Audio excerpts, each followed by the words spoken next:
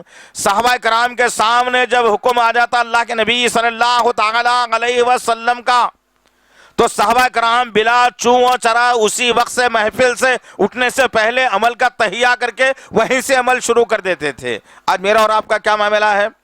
ہر ہفتہ کچھ نہ کچھ بات تو ضرور اچھی سنتے ہیں ہم لوگ، ہر ہفتہ کچھ نہ کچھ بات تو اسلام کی سمجھتے ہیں ہم لوگ، ہر ہفتہ آپ کو حدیث اور قرآن کی بات رکھی جاتی ہے، ہر ہفتہ آپ کو نصیحت بھی کی جاتی ہے، ہر ہفتہ آپ کو صحابہ کرام اور نبی کے واقعات رکھے جاتے ہیں، قرآن کی آیتیں سنی جاتی ہیں۔ کیا میری زندگی میں کچھ تبدیلی آئی؟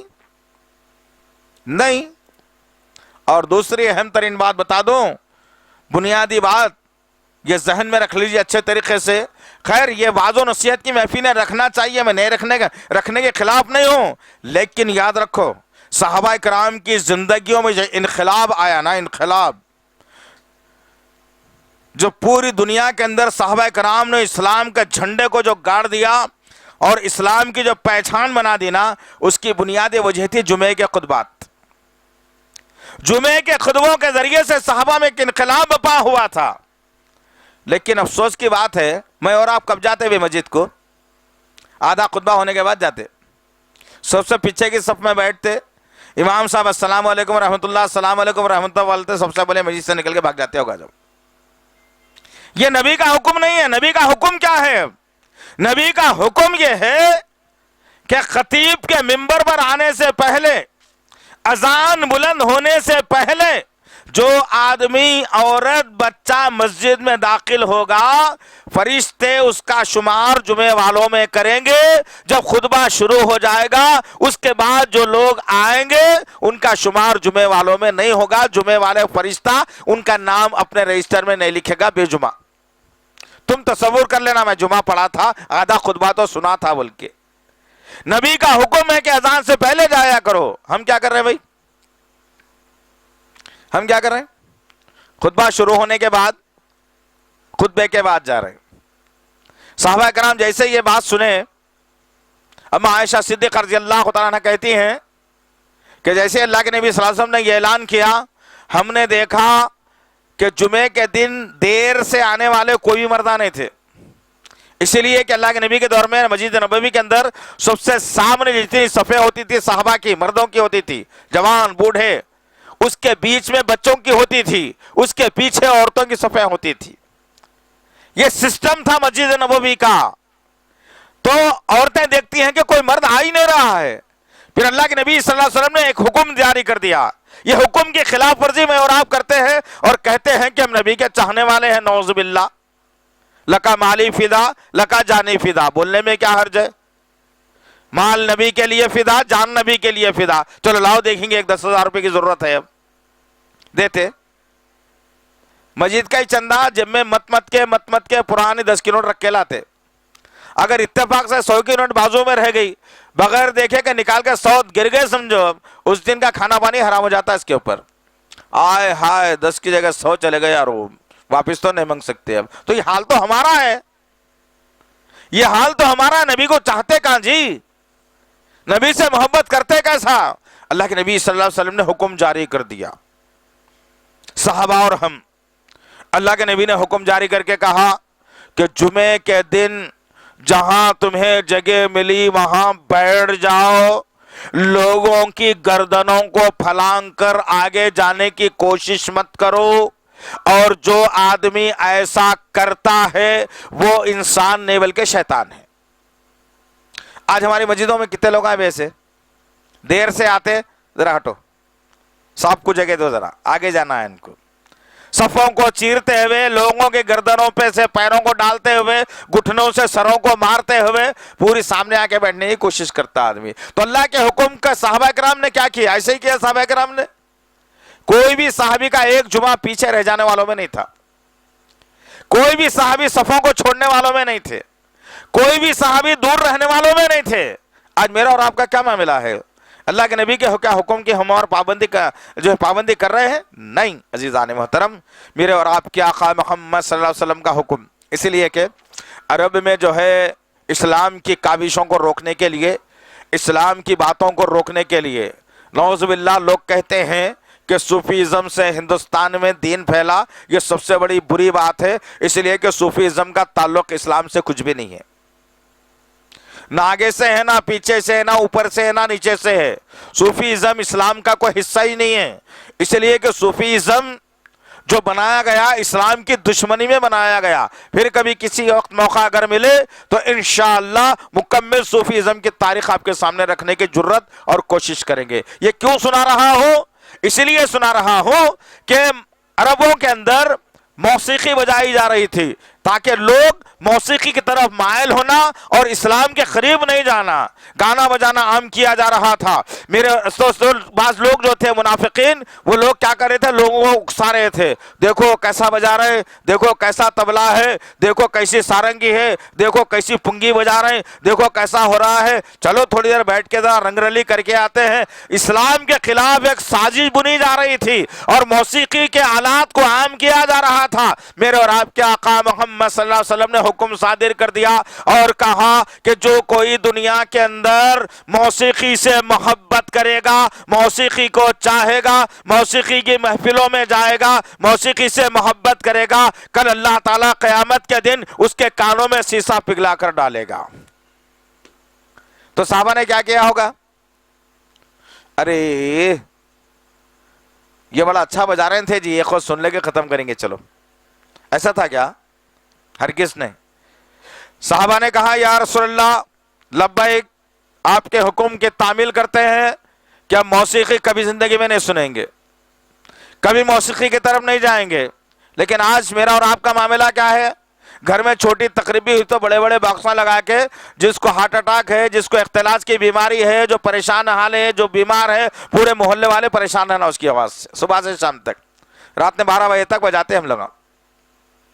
اور جہاں بجنا استغفر اللہ ربی، بہت ساری بہنیں نہیں ہوں گی اس کے اندر، لیکن بہت ساری بہنیں ایسی بھی ہیں، اگر کسی گلی سے باجا جا رہا ہے تو ہم لوگ کھڑکی میں سے تو بھی جھانک کے دیکھتے کیا چل رہا بول کے۔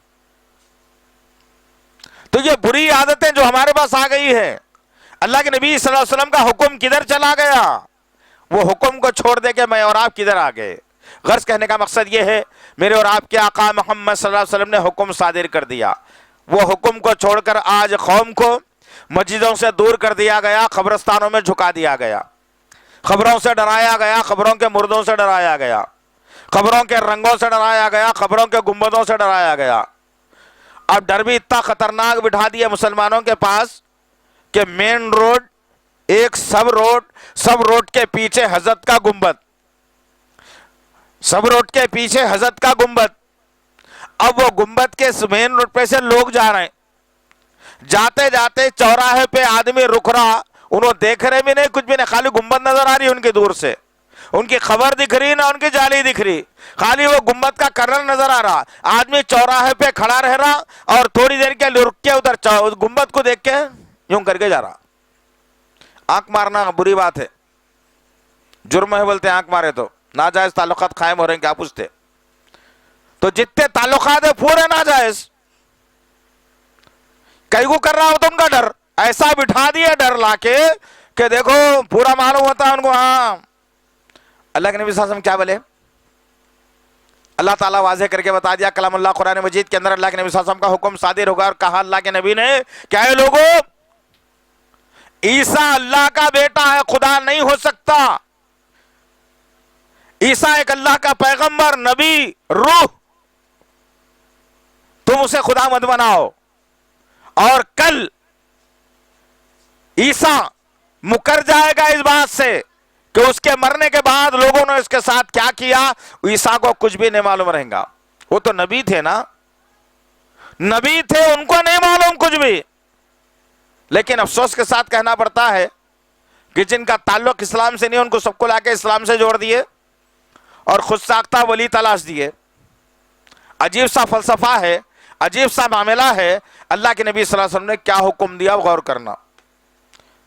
اللہ کے نبی صلی اللہ تعالی علیہ وسلم نے حکم دیا، ایسے وقت میں دیا جب آپ اس دنیا سے ہمیشہ کے لیے چلے جانے والے ہیں، اب دنیا میں قیامت تک نہیں آنے والے ہیں، ہمیشہ ہمیشہ کے لیے رفیق اعلیٰ سے ملاقات کے لیے جانے والے ہیں آپ۔ ایسے وقت میں اللہ کے نبی صلی اللہ علیہ وسلم نے حکم دیا اور کہا کہ علی ادھر آؤ۔ علی رضی اللہ تعالیٰ عنہ آئے اور فرمایا یا رسول اللہ، بولیے کیا ہے؟ اللہ کے نبی صلی اللہ علیہ وسلم حکم دے رہے ہیں، غور سے سننا ہے اس بات کو میرے عزیز نوجوان ساتھیوں، میری پیاری ماں بہنوں، آپ گھروں میں بیٹھ کے سن رہی ہیں، میری آواز اگر پہنچ رہی ہے آپ تک تو غور سے سننا ہے اس بات کو کہ آج یہ حرکت ہم کر رہے ہیں یا نہیں کر رہے ہیں، دیکھنا چاہیے۔ اللہ کے نبی صلی اللہ علیہ وسلم نے آخری وقت میں بلا کر حضرت علی رضی اللہ تعالیٰ عنہ کو حکم دیا، حکم یہ دیا کہ علی جاؤ، اپنی طاقت کے مطابق بیٹھو اپنے گھوڑے پر اور دور تک جاؤ، اگر کسی کی خبر ایک بالشت سے اونچی اگر نظر آ جائے تو اسے دھکے مار کے توڑ دینا، ایک بالش کی کر دینا، ایک بالش سے نیچے رہنا، ایک بالش سے اونچی خبر کسی کی برداشت نہیں کی جائے گی۔ نبی کا حکم تھا، حضرت علی نکل پڑے دورے پر، اور جتنی قبریں اونچی جو بنی ہوئی تھی، جن لوگوں نے بنا لیا تھا اسلام کے اندر بگاڑ کرنے کے لیے، ان کی قبروں کو مٹا کر کے زمین دوز کر دیا گیا۔ سبحان اللہ و بحمدہ، سبحان اللہ العظیم۔ آج بھی آپ جنت المعلا میں چلے جائیے، جنت البقیع میں چلے جائیے، سبحان اللہ، زمین دوز قبریں ملیں گی، ان کی قبریں زمین دوز ملیں گی جن کو اللہ تعالیٰ دنیا میں جنت سے نواز دیا تھا۔ لیکن آج کیا معاملہ میرا اور آپ کا؟ نبی کا حکم کدھر چلے گیا کہ کیا ہے کہ اتنی دور سے آنکھ مار دیا اور اپنے کاروبار پہ چلا گیا۔ اب اس کے بعد ہو گیا یہ کہ کبھی کبھی اگر سمجھو زیارت کو چلا گیا، اب وہاں زیارت جائز بھی نہیں ہے۔ کیسا ہوتی جائز بولو؟ اب جب نبی کے حکم کی خلاف ورزی ہو وہاں پہ جائز ہو سکتا ہے کیا؟ نہیں۔ اب وہ خبر پہ جانے کے بعد بیچارہ پھول ڈال رہا، اللہ کے نبی صلی اللہ علیہ وسلم کا حکم سنو۔ اللہ کے نبی صلی اللہ علیہ وسلم نے حکم دیا، ایک مرتبہ راستے سے جا رہے تھے، آپ کا جو خچر تھا سامنے کے دو پیروں کو اٹھا رہا، آگے نہیں بڑھ رہا، رک جا رہا انہیں۔ اللہ کے نبی صلی اللہ علیہ وسلم لے جانے کی کوشش کر رہے، نہیں جا رہا انہیں۔ اللہ کے نبی صلی اللہ علیہ وسلم اس پر سے اترے اور اپنے ساتھیوں سے دریافت کرنے لگے۔ جو علم غیب کا دعویٰ کرنے والے ہیں نا، ان کے لیے منہ پہ تماچا ہے یہ۔ اللہ کے نبی صلی اللہ علیہ وسلم ساتھیوں سے دریافت کرنے لگے، میرے ساتھیوں بتاؤ یہ جو راستے سے ہم گزر رہے ہیں نا، کیا اس سے پہلے خبریں تھی کیا کسی کی؟ اب اللہ کے نبی کو علم غیب اگر تھا تو پوچھنے کی ضرورت کیا تھی بھائی؟ تو یہاں پر بھی جیب بھرو پیر، پیٹ بھرو مولوی، لوگوں کا عقیدہ بگاڑ دیے۔ نہیں، 2000 کلومیٹر دور پہ خواجہ کا مزار، یہاں سے سب سن لے رہے ہیں انہوں۔ مگر اللہ کا کرم ہے، ان کے دربار کے آدھے کلومیٹر کے فاصلے پہ کئی بیانات ہمارے ہو گئے، لیکن انہوں آگے کبھی ہمارے کو ستائے بھی نہیں ذرہ بھی، اور خوش ہو گئے ہوں گے انہوں، صحیح آدمی آ گیا، صحیح صحیح باتیں کرتے رہا، بلکہ ہے نہیں۔ تو غرض کہنے کا مقصد یہ ہے کہ اللہ کے نبی صلی اللہ علیہ وسلم نے وہاں پر حکم صادر کیا اور کہا میرا حکم یہ ہے کہ ایک جھاڑ کی ٹہنی لے کر کے آؤ، اور اس کو بیچ میں سے چیر دیا، آدھا آدھا کر دیا، اور ایک جہاں قبر کی نشاندہی کی گئی تھی وہاں لگا دیا، ایک قبر کی نشاندہی جہاں کی گئی تھی وہاں لگا دیا۔ اللہ کے نبی صلی اللہ علیہ وسلم سے صحابہ نے پوچھا یا رسول اللہ اس کا مطلب کیا ہوا؟ تو اللہ کے نبی صلی اللہ علیہ وسلم نے فرمایا، اعلان کیا اور کہا کہ اے میرے ساتھیوں، یہ دو خبر والوں پر اللہ نے مجھے بتلا رہا ہے کہ یہ دو خبر والوں پر عذاب ہو رہا ہے۔ ایک آدمی چغل خور غیبتیں کرنے والا تھا، اس وجہ سے عذاب ہو رہا ہے۔ ایک آدمی پیشاب کے چھینٹوں سے نہیں بچتا تھا، اس وجہ سے عذاب ہو رہا ہے۔ اور میں نے ان ٹہنیوں کو اس لیے لگا دیا جب تک کہ یہ ہری رہیں گی ان کے عذاب میں اللہ کچھ کمی کرے گا۔ اب ذرا ٹھنڈے دل سے زور سے آواز دے کے بولو، تم لوگ بولنا چھوڑ دیے، نہیں بولنے والوں کو بولنا آ گیا، تم لوگ اب بولنا سیکھو، ہر جگہ بولنا سیکھو۔ نہیں، عجیب مسئلہ ہے، ولیوں کی خبروں میں عذاب نہیں ہوتا۔ جس کو ولی بنا دیا جاتا ہے، اللہ دوست جس کو اپنا بنا لیتا ہے، اس کی خبر کو جنت کی کیاریوں میں سے کیاری ٹھنڈی بنا دیتا ہے۔ ہم کیا کر رہے ہیں؟ یا تو پھر وہ سدا بہار کا جھاڑ لگا دیتے، یا تو پھر پھولوں کی بارش کر دیتے، اور یہ بارش کر کے تصور یہ دلا رہے ہیں آپ کہ میں نیک کام کر رہا ہوں، لیکن نبی کے حکم کے خلاف میں کام ہے۔ نبی کے حکم کے خلاف میں اس لیے ہے کہ عذاب ہو رہا تو ٹھنڈا ہونے کے لیے لگائے تھے، نہ میرے کو معلوم نہ کہ جو نہ میرے باپ کی خبر پہ عذاب ہو رہا، نہ میری ماں کی خبر میں عذاب ہو رہا، میرے دوست کی خبر پہ ہو رہا یا کسی ولی کی خبر میں رہا، مجھے کیا پتا بھائی۔ تو غرض کہنے کا مقصد یہ ہے کہ اللہ کے نبی صلی اللہ علیہ وسلم کا حکم صحابہ اور ہم کے اندر اتنی بڑی گڑبڑ کر دی گئی، اتنی بڑی گڑبڑ کر دی گئی کہ وہ گڑبڑ آج تک چل رہی ہے، اور پتہ نہیں کب تک چلے گی، جب تک چلتی رہے گی، جب تک کہ میں اور آپ اس کا پیچھا نہیں کریں گے، اس کی مخالفت نہیں کریں گے، لوگوں کے اندر مہم نہیں چلائیں گے، لوگوں کو سمجھائیں گے نہیں نبی کا مقام اور مرتبہ کیا ہے۔ جب تک کہ ہم یہ بتائیں گے نہیں، جب تک کہ یہ معاملات درست ہونے والے نہیں ہیں۔